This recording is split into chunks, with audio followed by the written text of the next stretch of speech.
નમસ્કાર મિત્રો, આજે આપણે સમજીએ અત્યારે જ્ઞાન સહાયક ભરતીનો બીજો તબક્કો ચાલુ છે। હવે 5મી તારીખે એનું ડોક્યુમેન્ટ વેરિફિકેશન કરાવવાનું છે। જે લોકોના મેરિટમાં નંબર આવેલા છે એમને જે જિલ્લાની અંદર શાળા પસંદગી કરેલી હશે ત્યાં આગળ ડીવી કરવા માટે જવું પડશે। તો આખી પ્રોસેસ શું છે એના વિશે આજે વિગતે માહિતી મેળવીએ। મિત્રો, માધ્યમિક અને ઉચ્ચતર માધ્યમિકની અંદર અત્યારે શિક્ષકોની એક મોટી ઘટ જોવા મળે છે। જે ઘટ પૂરી કરવા માટે સરકાર દ્વારા તાત્કાલિકપણે જ્ઞાન સહાયકોની ભરતીની યોજના બહાર પાડેલી હતી। હવે આ જે જ્ઞાન સહાયક છે એનો પ્રથમ તબક્કો, જેમાં દ્વિસ્તરીય પાસ એટલે કે 2023ની અંદર ટાટની જે પરીક્ષા લેવામાં આવેલી હતી એમાં જે ઉમેદવારો પાસ થયા હતા એમને પ્રથમ ચાન્સ આપવામાં આવેલો હતો। હવે એ પ્રથમ તબક્કો હતો જેની અંદર 9/7/2026થી લઈ અને 15/7/2026 સુધી ઓનલાઈન ફોર્મ ભરાયા। 18/7/2026ના દિવસે એનું મેરિટ જાહેર કરવામાં આવેલું હતું। પછી જે ઉમેદવારોએ જે જિલ્લો પસંદ કરેલો હોય એ જિલ્લાની અંદર એમને ડોક્યુમેન્ટ વેરિફિકેશન માટે જવાનું હતું। હવે આ જે તારીખ હતી એ 20/7, 22/7 અને 24/7 હતું। એટલે જો તમે તમારો જિલ્લો પસંદ કરેલો હોય તો ત્યાં આગળ તમને ડોક્યુમેન્ટ વેરિફિકેશન માટે બોલાવવામાં આવશે। પણ જો વધારે ઉમેદવાર હોય તો તમને ત્યાં આગળ બોલાવી તમારો નંબર ના પણ આવી શકે। તો એના માટે બીજા એક ઓપ્શન આપેલા હતા 22 તારીખે। સૌથી પહેલાં 20 તારીખ હતું, પછી 22 તારીખે તમે જિલ્લો સુધારી અને બીજા જિલ્લાની અંદર પણ ઉમેદવારી નોંધાવી શકો। જો 22 તારીખે પણ નંબર ના આવે તો 24 તારીખે તમે નોંધાવી શકો અને નોકરી મેળવી શકો। આ રીતના હતું। હવે આજે પ્રથમ તબક્કો, જેમાં દ્વિસ્તરીય ટાટ પરીક્ષા 2023ની પાસ કરેલી હોય એ ઉમેદવારોને મોકો આપવામાં આવેલો હતો, પણ બધી જ જગ્યાઓ ભરાઈ ન હતી। એટલે એના પછી ફરીથી આની શરૂઆત કરવામાં આવી, જેમાં બીજો તબક્કો હાથ ધરવામાં આવેલો હતો, જેમાં 2023ની પહેલાં કોઈપણ વર્ષમાં ટાટની પરીક્ષા પાસ કરેલી હોય એ ઉમેદવારો આની અંદર ફોર્મ ભરી શકે।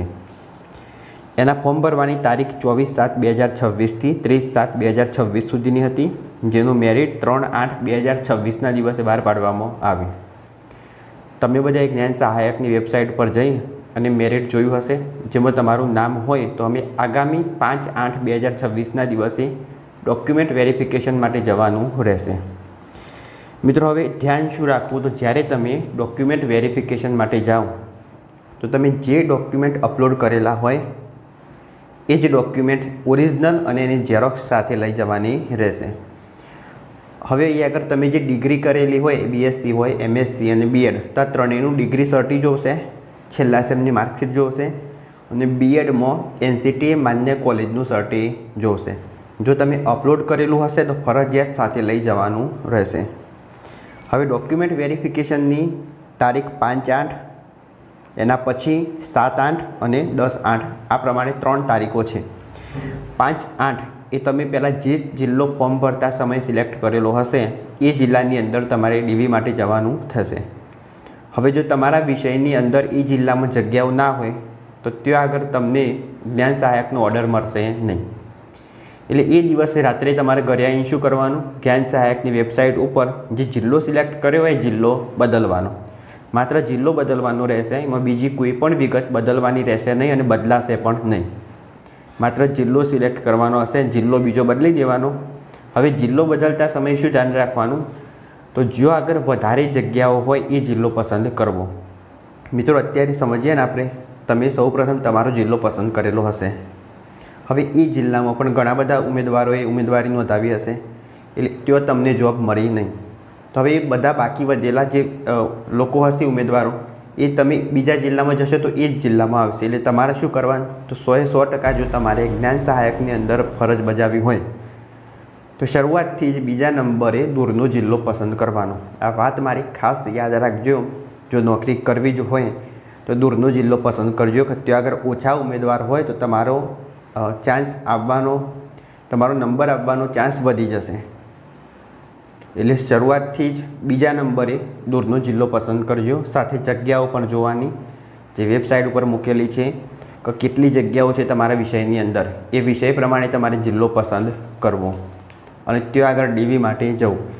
હવે ઘણા ઉમેદવારોના મનમાં એ પ્રશ્ન હોય છે કે આ જિલ્લો મારા ઘરથી આટલા કિલોમીટર દૂર છે આ શાળાનું સેન્ટર, તો શું ડોક્યુમેન્ટ વેરિફિકેશન માટે જવું કે ના જવું? દાખલા તરીકે કોઈ વિષય માટે 150 લોકોને મેરિટમાં સમાવેશ થયેલો હોય અને તમારો નંબર 100+ હોય તો ઘણા ઉમેદવારો અમે એવું વિચારીએ છીએ કે આપણો નંબર ક્યાં આવવાનો છે, તો ડીવી માટે કોઈ જવાની જરૂર નથી. પણ અહીં આગળ એક વસ્તુ ખાસ ધ્યાન રાખજો મિત્રો, અત્યારે ના જવાવાળા ઉમેદવારો આ રીતના વિચારવાવાળા ઘણા હોય છે. તો તમારે ભલે જો ના થાય તો એક ટોપવું પડશે, પણ ફરજિયાતપણે ડોક્યુમેન્ટ વેરિફિકેશન સેન્ટર પર જવાનું જ. જો તમારે નોકરીની જરૂર હોય તો 100% ડીવી કરાવવા માટે જવાનું, કારણ કે બધા ઉમેદવારો ત્યાં હાજર રહેતા નથી. તો તમારે નંબર લાગવાની તમારી શક્યતા ખૂબ વધી જાય છે. એટલે એવું પહેલેથી વિચારી ના લેવાનું કે મારો નંબર 100+ છે તો મારે ડોક્યુમેન્ટ વેરિફિકેશન માટે જવાની જરૂર નથી. ફરજિયાતપણે ડોક્યુમેન્ટ વેરિફિકેશન કરાવવાનું. જો આગળના લોકો શાળા પસંદ ના કરે તો તમને શાળા મળવાના ચાન્સ વધુ રહેશે. એટલે પહેલેથી એવું વિચારી ના લેવાનું. કદાચ ના મળે તો એક ફેરો થશે, એક ટોપવું પડશે, પણ જો મેળ આવી જશે તો ફરજિયાતપણે ડોક્યુમેન્ટ વેરિફિકેશન તો કરાવી આપવું. પહેલા દિવસે પણ જવું, બીજા દિવસે જિલ્લો બદલી બીજા દિવસ અને ત્રીજા દિવસે જવાનું થશે તો એ સમય પણ ફરી ડોક્યુમેન્ટની ઝેરોક્સ લઈ, ઓરિજિનલ ડોક્યુમેન્ટ લઈ અને ફરીથી બદલેલા જિલ્લાની અંદર તમે પહેલાં મહેસાણા કર્યો હોય તો પહેલાં ડોક્યુમેન્ટ વેરિફિકેશનનું સ્તર મહેસાણાની અંદર આવશે. પછી તમે જિલ્લો બદલી અને સાબરકાંઠા કરેલો હશે અથવા કોઈ બનાસકાંઠા કે બીજો કોઈ જિલ્લો, વાવથરાદમાં જગ્યાઓ અત્યારે વધારે છે, કચ્છમાં વધારે છે, તો પછી તમારે બીજા દિવસે જે ડોક્યુમેન્ટ વેરિફિકેશન કરવા જવાનું થશે ને એ તમે બદલેલો જિલ્લો હોય એના સેન્ટર પર જવાનું રહેશે. એટલે તમે સાબરકાંઠા પસંદ કર્યો હોય તો બીજા દિવસે તમારે સાબરકાંઠાની અંદર ડોક્યુમેન્ટ વેરિફિકેશન માટે જવાનું રહેશે.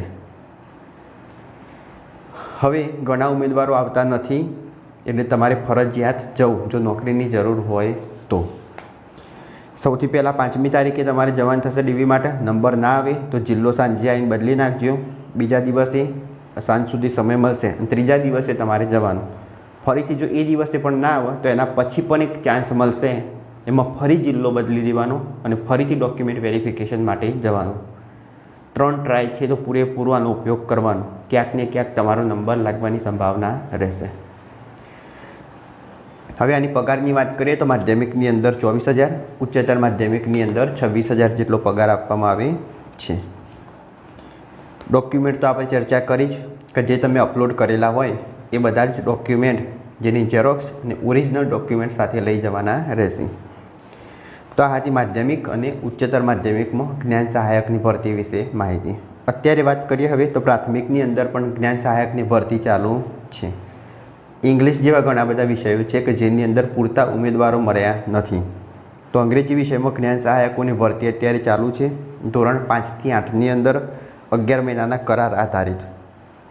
જેની લાયકાતની વાત કરીએ તો અંગ્રેજી વિષય સાથે ટેટ 2 પાસ કરેલી હોય, કોઈ પણ વર્ષમાં પાસ કરેલી હોય. જે રીતના ટાટની અંદર તમે 2011માં ટાટ પાસ કરી હોય, 2018, 19 કે 2023 જ્યારે પણ પાસ કરેલી હોય એ લોકોએ ફોર્મ ભરેલા હતા. તો ટેટ 2ની અંદર પણ તમે કોઈ પણ વર્ષમાં પરીક્ષા પાસ કરેલી હોય તમે ફોર્મ ભરી શકો.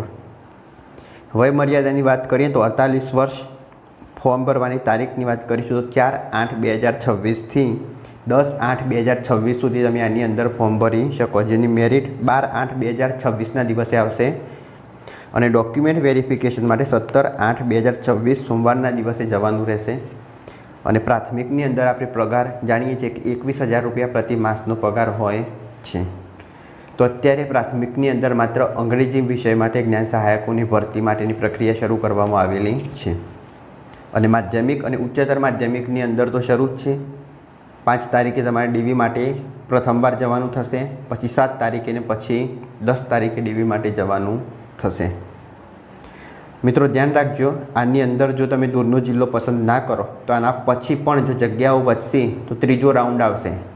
માધ્યમિક અને ઉચ્ચતર માધ્યમિકની અંદર ત્રીજો રાઉન્ડ આવશે. એ ત્રીજા રાઉન્ડની અંદર જેમને સ્નાતક પ્લસ બીએડ અથવા અનુસ્નાતક પ્લસ બીએડ કરેલું હોય એ લોકોને ચાન્સ મળશે. એટલે સ્નાતક પ્લસ બીએડવાળાને 9-10ની અંદર, અનુસ્નાતક પ્લસ બીએડવાળાને 11-12ની અંદર એમને ફોર્મ ભરવાનો મોકો મળશે. એટલે તમારી જગ્યા પર એ લોકો પણ આવી શકે. તો જો તમારી જરૂર હોય તો આ રીતના જિલ્લો બદલી અને દૂર પણ જઈ શકો છો. તો આ માહિતી મેળવી આપણે અત્યારે પ્રાથમિક, માધ્યમિક, ને ઉચ્ચતર માધ્યમિકની અંદર જ્ઞાન સહાયકની ભરતી ચાલુ છે તેના વિશે. જો વિડીયો ગમ્યો હોય તો લાઈક કરો, શેર કરો, ચેનલ સબસ્ક્રાઈબ કરો. ત્યાં સુધી જય હિન્દ, જય ભારત.